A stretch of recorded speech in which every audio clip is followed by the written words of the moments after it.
Hey guys, how are y'all doing today? My name is Franchise Fanatic, welcome back to the channel.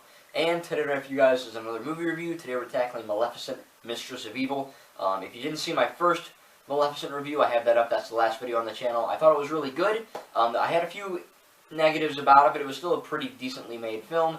And I really could not wait to see Mistress of Evil. And I saw it yesterday, and I'm reviewing it today. So, essentially what I want to tell you guys is that if you saw my first one, I was like, oh, there's a lot of actresses and actors that from other things that I didn't know until I saw it, right? Like Dolores Umbridge and who else? Someone else. Watch the review. I don't even remember. But this one, mainly every single character that was in the first Maleficent movie is the same, save for one. And I'm watching it, and I'm like, oh, Prince Philip, right? He's played by the guy who, in the first one movie, was played by the guy in Pirates 5, Dead Men Tell No Tales, right? But then in this one, I noticed he's completely different. And I'm looking at him, I'm like, that's a different guy, which is kind of weird continuity-wise, you know, it's a different person, but it is, I don't know, maybe he was a jerk, maybe he couldn't do it, whatever, I don't know the circumstances, but it wasn't him. And it's a new guy, and I'm looking at him, I'm like, man, who the heck is this guy? He looks so familiar. And he's, I think Harris Dickerson, or whatever the hell his last name is, and he's the guy from the new Kingsman film coming up on Valentine's Day, February 14th, 2020, The King's Man. And if you don't know what The King's Man is, it's basically a prequel before Kingsman, The Secret Service, and The Golden Circle, and it's got this guy in it. So, if you haven't seen the trailer, or if you have, and just when you watch Mistress of Evil, know that that's the guy who's going to be playing in The King's Man next year. So, with that out of the way, the actor thing, I do want to say that this movie starts off a little slow, and that's not necessarily a negative. It's more of a thing to mention, because it starts, and without really any spoilers, it starts out with Queen Aurora, who is still played by Ellie Fanning, and she's, you know, she's trying to adapt to the Maws, or the whatever, they're British, so I don't know, the Maws, I don't know. Anyway, the whole thing with her is that she's ruling over this area, and there's this new little girl, I think, creature, Pinto, like a pinto bean, I guess, and she gets in all this trouble, and essentially the movie starts out with her Prince Philip proposing, the new guy, to Aurora, and of course they're getting married. But it's kind of, this movie kind of goes into a few different themes. It goes into like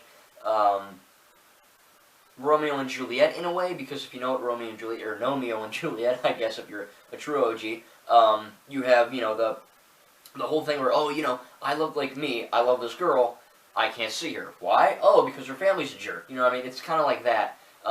And it goes into this whole thing where, you know, Aurora really likes Philip, but Philip's parents, especially the Queen, played by Michelle Pfeiffer, who is, of course, Catwoman in Batman Returns, and, of course, What's-Her-Face's mom in Ant-Man and the Wasp. So, or the Wasp's mother in Ant-Man and the Wasp. So, you know, she's played, and you can tell that she's evil right off the bat, and that's my first negative. With all this regarding, you know, these two areas, like I was saying, you know, she really wants to marry him, so that's how it's like Romeo and Juliet, you know, these family ties. You get, you know, Aurora's side, who is, you know, Maleficent and all that, and they're like, oh, you know, here's what it is. Maleficent doesn't want to give her up, essentially. That's one of the themes, letting go. Of course, then you have, you know, Prince Philip and her mom and dad, and his mom and dad and all that. Of course, the evil queen, and they're like, well, no, she's a witch, and her freaking family's a bunch of witches and creeps. That ain't gonna work. So there's all these, you know, kind of romantic ties in the way that kind of make that not one a thing. But going back to that first negative with the queen, spoiler alert, I guess she's evil. She's the bad guy in this movie. And it's so freaking easy to tell. The first two frames you see of her, she's aiming like some kind of crossbow, right? Like kind of like Chewbacca's bowcaster, or like, you know, any kind of bowcaster. And, you know, she's kind of going like this, and she's aiming at people, and they're like, hey, it's cocked, it's loaded, and she's like, yeah, whatever, and she fires it, and, you know, there's a little gag. But you can just tell, at least I could tell from a movie reviewer and a movie lover, that there are certain audio and visual clues to give you, you know, sometimes it throws you off, and when it does, that's immense story crafting. However, when it doesn't, it kind of becomes monotonous and kind of, oh, I saw that coming a mile away. Now, I'm not saying this is a negative because we see it coming. I don't really believe in that. I think if you watch a movie and it's something's very familiar that happened in another movie, that's not lazy, that's just them doing it as well, in my opinion. So I don't really care about that. The reason I call it a negative is because it tricks the audience into going, okay, she's evil, and she is, But then, of course, the people in the film, Aurora, Maleficent, Philip, whatever, the king, they don't really recognize that she's evil. So it's kind of like, okay, we know, as the audience, but they don't necessarily know, which is kind of really strange when you think about it. But, you know, that being forward, or said going forward, it's a little strange, just to me, because, you know, when the character's like, oh my god, she's evil, we're like, no, duh, you know what I mean? So, to have that in the very beginning of the movie where she's evil, it really is kind of a letdown. I wish they would have saved it for maybe the middle or toward the end, but her character is truly evil. Step-parents, am I right? No, I'm kidding. But, you know, it kind of goes with that in a way. But it's kind of funny when you think about it because, you know, these people don't, they see Maleficent and they see Aurora as these monsters. Oh, you're a monster, Maleficent. You're a witch and a demon. But you're, you know, safeguarding a human child. And they kind of think it's holy. So, again, that's one of the themes.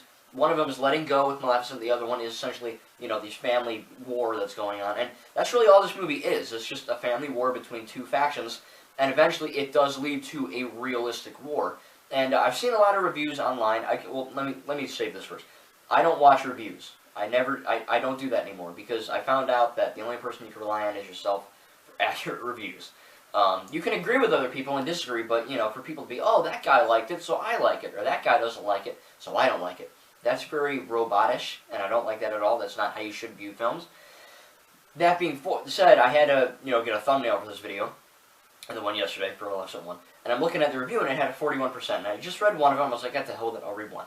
And I read it, and the dumbest thing ever, and this is regarding my thing of why I don't trust anyone but myself for reviews, because they're all stupid, essentially.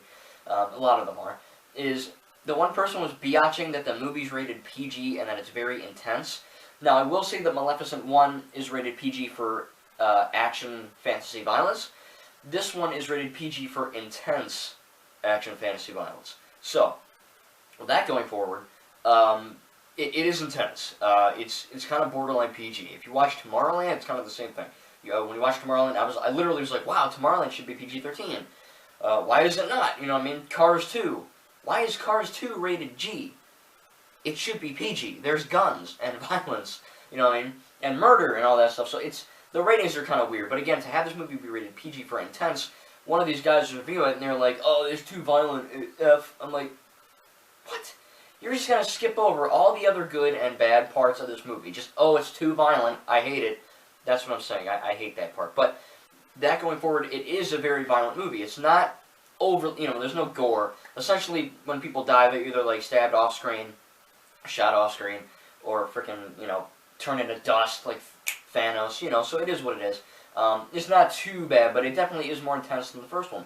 And a lot of this movie, like I said, is essentially just build up, build up, build up to the eventual war and battle scene in the third act. Now, there is another thing where Maleficent, if you've seen the trailer, she meets a person of her race. I don't remember the guy's name, like, I think it's like Corro or something, I don't know. But essentially there's like a whole area, a whole billion and trillion of these guys, right? This is their last kind of area, and all these winged creatures are like Maleficent, and some are different. Basically, your wing color depends on your different factions. So she's black wing, so I guess she's more evil. I guess that's how it works. I don't know. It's really weird when I say that, but you know, the rainbow, or I guess like happy. I don't know. So each different one is kind of like a different faction, and like there's one for the snow region, one for desert, one for you know, jungle or forest area. So it is really cool that they show that, you know, because again, Maleficent 1 was really about Sleeping Beauty on its head. This one is how do we take that story going forward and still manage to have it be new and original. And I think having that in there is a huge plus because, yeah, there's a huge fight scene in the end with the humans and Maleficent and her other race of, you know, winged creatures going in to save the day, and it really works, and it's really, really cool. And there's a lot of shots in here that are great. I had a few issues with Maleficent 1, how it was filmed. This issue, I have virtually no complaints. I think that they really did either listen to Community or they just smartened up, one of the two. But I really do think that there's one shot of, I can't remember the guy's name. If you can tell me in the comments the name of the guy who transforms into the freaking blackbird and all these other, the dragon in Maleficent 1, that kind of, tell me his name. And these names are getting ridiculous. I can't remember all of them. But he's cool because there's a shot of him in the trailer kind of running and looking like this, and all these like purple, pink, like pop dust looking things, pop rock dust clouds are in the sky. That's during the final scene, and that shot is amazing. That's my favorite shot in the whole movie. It's very, very short though. It only lasts for about a second. Kind of a bummer. But there are a lot of good shots. There's a shot of, I'm not going to really tell you, but there's a character playing a piano, and you can tell with every single time she hits a piano key that she's kind of dying inside. She doesn't really want to do this. Or on the other hand, you could look at it as she really is an evil biatch, and she's like, you know what, I'm just going to F these guys up. So it is one of the two. But again, there are a lot of things in here that, as a filmmaker, how it's filmed and shot, really well done. Of course, it is a lot better than the motion blur things of the first one. But yeah, I mean, that's really about it. The plot is a family war that, kind of concludes in like a Lord of the Rings or Hobbit type battle with, a castle and all that. So it is really cool looking. CGI, of course, way better than the first one. There are a few moments where you're like, okay, that's fake, What I've kind of realized is like Star Wars and Marvel, those movies have better CGI for Disney. And now that, of course, Avatar, Kingsman, Alien, all these Fox franchises are now part of Disney, I'm assuming they're going to get the same treatment. But, when you watch Tomorrowland, Maleficent, Maleficent 2, any real, like, live-action PG Disney film, Aladdin, Dumbo, it's going to have some kind of falter. And I still stand by that my favorite Marvel movies for CGI are Infinity War and Endgame. And my favorite-looking Disney Star Wars film is The Last Jedi. But I think that Force Awakens, Solo, and Rogue One look great, too. But that's kind of my thing that I'm noticing. All the PG-13 ones look amazing, for the most part. And then the PG ones have one or two moments where you're like, that doesn't look too good. And this is the same thing. For the most part, it looks really nice. It looks a lot better. The creatures that I had a problem with, if you saw my last review from Maleficent 1, they do kind of look a little weird. This one, they fixed it, and it doesn't look as bad. So really, as far as negatives, I would just say the evil queen that we know too early on, and it really, there's no relief of like, oh, that's the bad guy. There's not really a big shocker. There are a few twists in this movie, though, I have to say, but other than that, it's really just, I don't want to say bland, but it really is just, impact, explosion. And by that, I mean, it builds up tension, and then there's a battle scene. Now, there are a few other action scenes in the film, but really the big one to look out for is the big third act. But, I mean, it's exciting, it's fun. The whole movie is exciting and fun. There's a lot of talking, but I think that really does help. When stuff does eventually happen to these characters in this film, I cared, And normally I'm not the one to go, oh, Maleficent, I'm super involved in that, I used to think it was a girly film. Of course it isn't.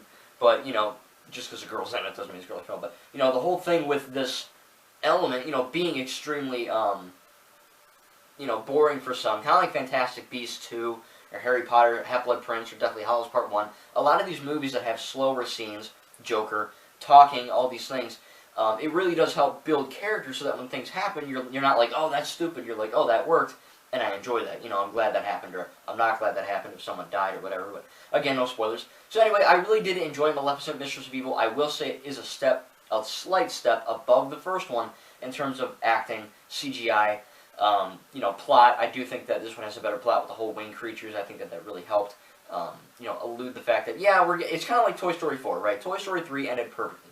Maleficent 1 ended perfectly. We don't need another. They made Toy Story 4. Toy Story 4 is a great movie, though. I really do enjoy it, but they didn't need to make it. Same with this. They did not need to make this movie at all. The first movie made a butt-ton of money, and I can assume this one's making money, too. So, Maleficent and Disney, do not make a third.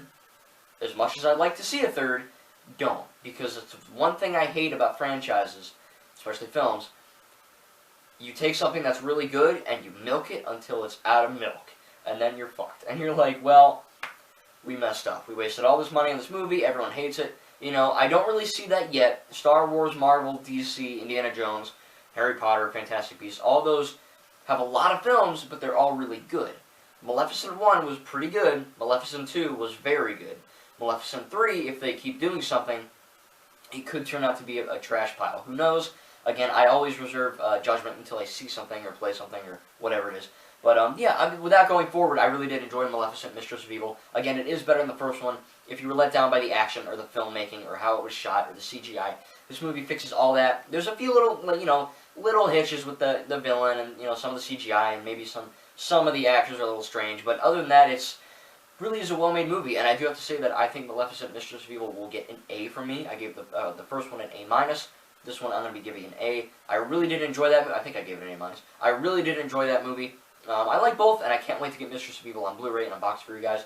I can't speak. Give you guys the digital code. So, with that being said, without any spoilers, Please tell me in the comments if you liked Mistress of Evil, and which one you like better, Maleficent or Maleficent 2, Mistress of Evil. Thank you guys. I really enjoyed it. I can't wait to see more. We'll see you guys in the next video.